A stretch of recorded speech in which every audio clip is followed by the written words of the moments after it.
This is Rob Tebbutt for Boxing Social. Delighted to be joined by Nisse Sauerland. We're here in Glasgow. It's the day of the World Boxing Super Series semi-final, headlined by Josh Taylor, challenging for the IBF Super Lightweight title. Nisse, how you doing? Doing very well, thank you very much. How about you?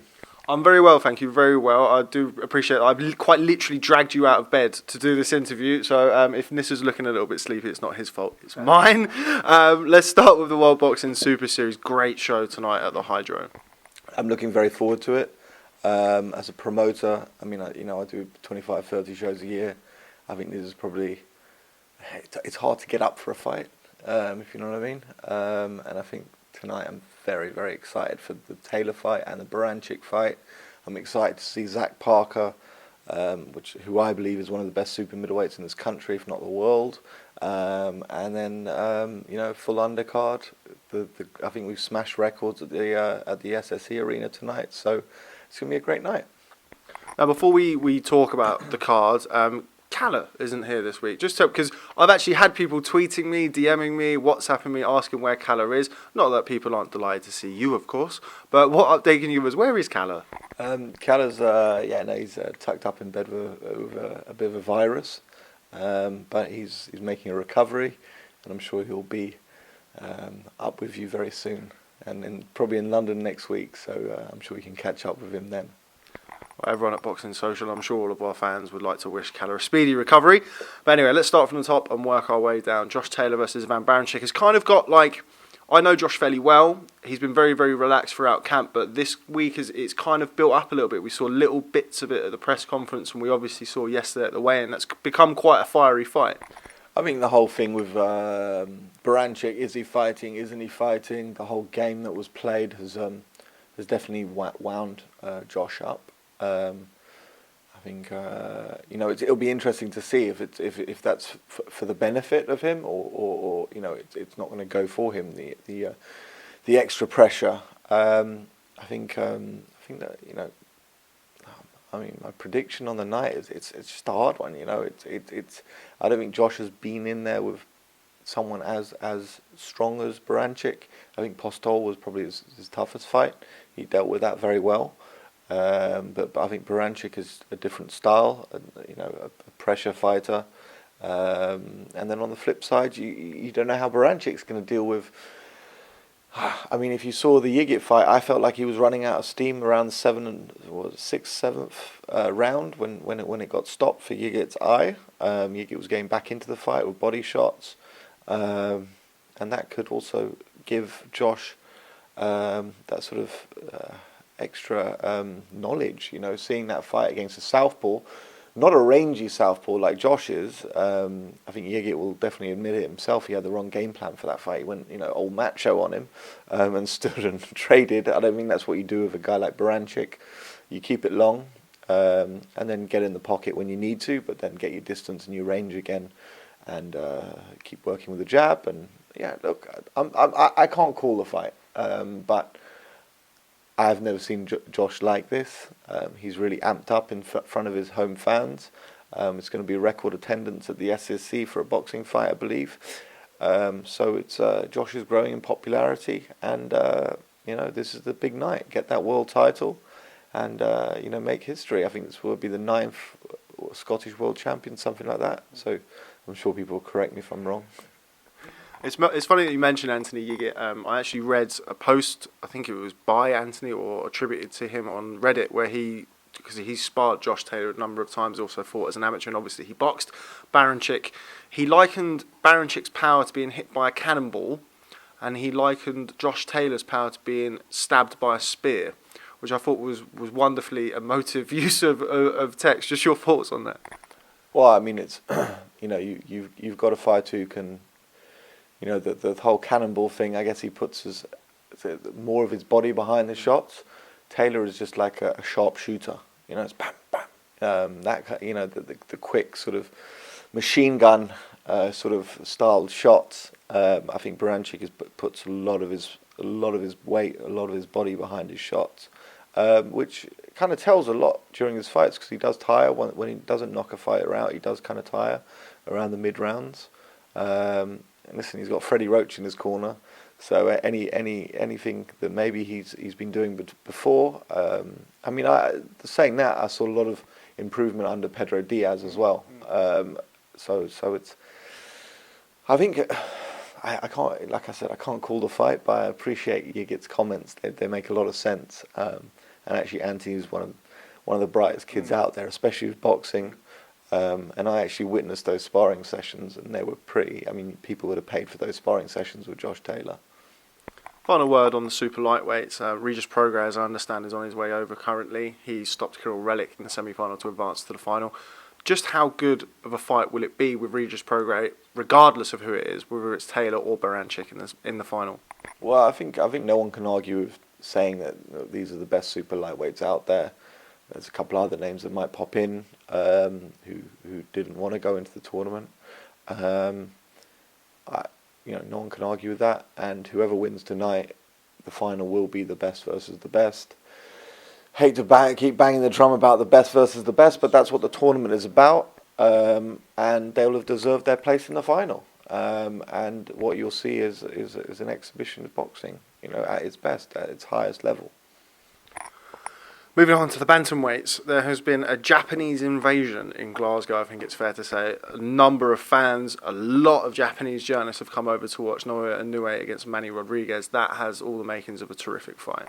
I totally agree with that. I think Rodriguez against Maloney was an interesting fight because obviously I saw Rodriguez against Butler and he put on a bit of a masterclass, and then he fought Maloney, and I think that was a really tough fight for him. And I think everyone underestimated Maloney, what a good fighter he was, because I guess being in Australia, you don't really know how good they are, so far away, and I hadn't really been in there with any top quality fighters. So people were like, "Oh, Maloney's going to be nothing," but he was good. He gave Rodriguez a real fight, and I think this is going to be a proper fight for Inoue as well. Inoue's a big puncher, but what happens when he's still standing there after 7 or 8 rounds? Rodriguez, that will tell what we have with Inoue. If you can't get him out of there early, then we're going to have a proper fight. Just how big of a star is Inoue? Obviously, he's torn through the weight classes so far. I mean, he's become, I think, a 2-weight world champion after 7 fights, and since moved up to bantamweight. Is he the biggest star that you've had so far in the series? I would say I'm trying to think. Listen, we had last season. We had obviously George Groves, who was sold out Wembley Stadium, 80,000 people, blah blah blah. And then obviously Callum Smith was on his way up, has become a star. Usyk wasn't perhaps as much of a star in his own country, probably. Has become a big star now. Inoue, I think if you see him in his home country and then you see the amount of people who have come here, the amount of journalists is like half and half. It's mad. So you got UK journalists 50%, and then you got Japanese journalists 50%. It's insane. So yeah, from that side, I'd say national star in Japan. I would say the world is starting to take notice. I think we know him in the UK because of Jamie McDonald, and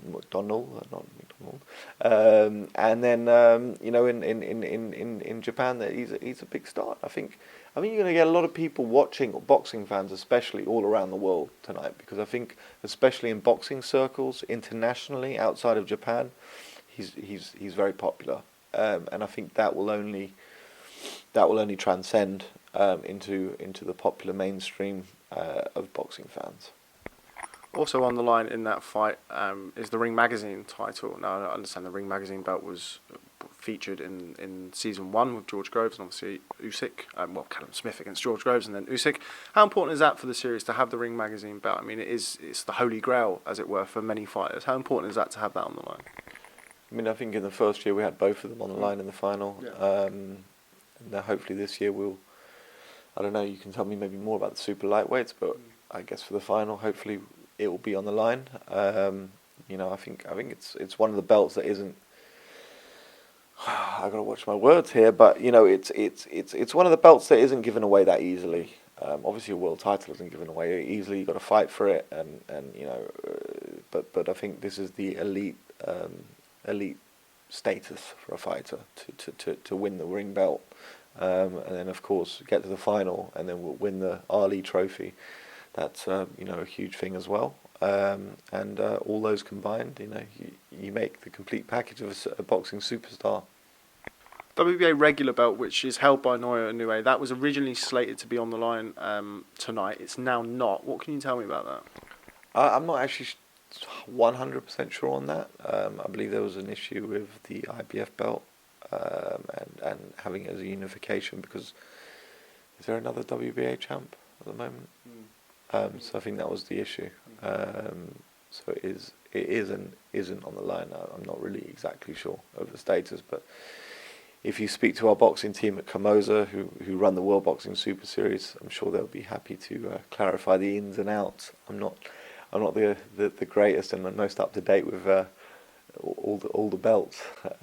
You know, obviously the IBF is on the line, and the WBA regular, which Inoue was a champ of, isn't on the line, but he keeps that belt. And then obviously the Ring magazine and a place in the much coveted Ali Trophy final. Moving on to the undercard, we've mentioned his name already earlier on in the interview. Team Sauerland's own Zach Parker, the British super middleweight champion. First time we've seen him back in the ring since his, I think it's fair to say, highly contentious win over Darryl Williams last year. Just your thoughts on Zach. Zach is somebody who's a very talented fighter, but maybe doesn't have the same sort of profile as some of the other super middleweights we're conventionally used to seeing. I mean, definitely doesn't have the same profile yet. I think, you know, if you look at the UK fight scene, you guys are, you know, spoilt for choice. There's so many boxers, you know, and not enough dates, or, you know, I think there's a lot of guys who get overlooked and don't get signed, and maybe don't get the get the attention that they deserve. I think Zach is a work in progress, but a very advanced piece of work. You know, he's ranked very highly with all the governing bodies, pretty much. British champ, and of course he's coming back from a very bad shoulder injury, which he got in the first or second round. The guy is supremely talented, can punch with both hands, and you know, I think he's, for me right now, he's already top 5 in the world. Top 5 in the world. He's, I don't know, number one, I don't know how he makes the weight. He's a bit of a Callum Smith in that, like a freak of nature, how he gets that down in that weight. You know, we will get the big fights made for him. He's so young as well. I think he's 24 max, 25. He's got a long career ahead of him, and the big fights are going to come. As you mentioned, he did have that shoulder injury in his fight with Darryl Williams. Is tonight just sort of a case of, let's see how the shoulder plays out, or have you already started mapping out your kind of future plans for him? As it's probably conventionally British boxing's strongest division over the years. I mean, we've seen the likes of George Groves retire, Carl Froch retire, apparently. Callum Smith obviously now at world level. What's the plan for Zach Parker, as it were, all being well, he comes through tonight unscathed? The plan is to obviously go for a world title. I mean, you got also John Ryder, who's another WBA champ, who's actually, you know, if you look at, people always say, oh, this fight needs to move down in weight or whatever, you know. He's moved up in weight. His career was almost over. I think he'll agree the same. Yeah, middleweight, and he's excelled at super middleweight. So that shows that sometimes it's not good to boil down and actually go up and find your right weight class. He's kind of grown into it, and he's, you know, the WBA regular champ, I think. Yeah, he's one of them. Correct me if I'm wrong. Yeah. And then you've got you know, Callum Smith, of course. I think he's fighting Endam. I'm not sure that's confirmed. But actually, the super middleweights in the UK is, you know, it's a very interesting scene, but also worldwide. And we're like I said, we're very highly ranked in the federations. Tonight is about finding out where he is, getting his confidence back on his shoulder, and you know, when you come from an injury like that, I've had it. A lot of people have had bad injuries, and you need to test it psychologically. So tonight is about doing that. The guy's not an easy guy. He's going to stand there and trade with him, but just to get that confidence back, because Rome wasn't built in a day, and you need to stick with these guys and develop them. Well, we're hovering around the subjects of super middleweights with shoulder injuries. George Groves has been in the news lately. George is somebody I know that you know very well. Obviously promoted George. There's been some murmurs, mainly from Carl Froch, about a potential Froch-Groves III. You know George probably about as well as anybody in boxing. Can you see that happening? I honestly, I have no idea. Thought Carl had like a nose job in the foot, didn't he? So he's going to go back in the ring again. I don't know. I think honestly, I've got great memories with Carl and also George, of course. I don't know. I'm not sure. I don't know. I don't know. I think there's, like I said a second ago, that fight would have to be pay-per-view for both guys, because they earn well. There's a lot of choice at the moment around on pay-per-view. I don't know what the public's sort of opinion of the fight is. I don't know. I can't judge it. I think it's of course they're two of the best super middleweights the UK has ever seen. The question is, do people want to see it again? I don't know. I would see it again, of course. The first two fights were, the first fight was very entertaining, and the second fight was just a very cagey fight. I don't know. I know that Carl keeps himself in very good shape. I'm sure George has as well. So if they're both in good shape, healthy, why not? I'm not sure George has, but I'm sure he'll forgive me for saying that, or maybe he won't. There we go. Before we wrap up, somebody I would love to talk to you about, Sophie Alisch. We did a feature with Sophie Alisch recently. She has a special sort of star quality. I mean, she's 17 years old and she can really, really fight. She's somebody who, coming across as many boxers as we come across, particularly working in the media, it takes quite a bit to stand out and to have you stop scrolling, as it were. She seems to have that. Yeah, I mean, you guys obviously work with clickbait, whatever it's called. Is that the term you use? No. Okay, but listen, Sophie's a phenomenal talent. She was, I believe she was under 14's German national team for tennis. And she told her dad one day, "Daddy, I want to box." Obviously I have two daughters, and if I don't know what I'd say if my girls told me I want to box and that's my dream. I guess you got to go give into it because you want to make your kids happy. 3 years later, she's in a professional ring, and she's knocking people out at the age of 17. I don't know what's the legal age to box here. Is it 18? So she's in Germany it's 16, and she's becoming a star in Germany. She kind of reminds me of a bit of an Inoue, but a female Inoue. But yeah, no, she's a star on the rise in Germany, and I think she's getting a lot of attention in the UK now as well. She was featured on Box Nation, and no one really spoke about the main event that much. They spoke about her. Getting a lot of clicks, a lot of excitement, getting a lot of interest from people like Jorge Linares has said, "Come over and train with me," and Clarissa Shields has been commenting a lot. So she's definitely an international star in the making. I'm very excited. Okay, well, just before we wrap up, is there anything else? I know you did a show very recently. You've got some brilliant prospects coming through. Abbas Baru is somebody who I hear a lot about and see a lot about. What's going on, all things Sauerland related? I mean, next week I'm off to Washington. Matchroom and DAZN have a show there, so we formed a partnership with them, with Philip Hrgovic, and we'll be over there fighting Gregory Corbin. I've been watching Hrgovic in Sparring, and he's spiteful. Stopped a few sparring partners when I was there, and we did put our hats, we didn't go openly on social media, begging for the AJ fight, but of course we're going to put our name into the hat for the AJ fight. I don't know why anyone turned it down. I can't understand people like Ortiz who got such great offers and they turned the fight down. It's actually more about the chance to fight someone like AJ, and I believe that Philip, out of any of the heavyweights at the moment, has the best chance to beat AJ. we're building him, and Gregory Corbin's next in line. So let's see what happens with him. But I think it's going only one way, and that's a big knockout. Let's just talk about Filip Hrgovic, because we also recently did a feature with him. Very interesting man. Like, I don't know what my kind of preconceived notions were, but some of the answers that we got back from him, very interesting, loves the sport.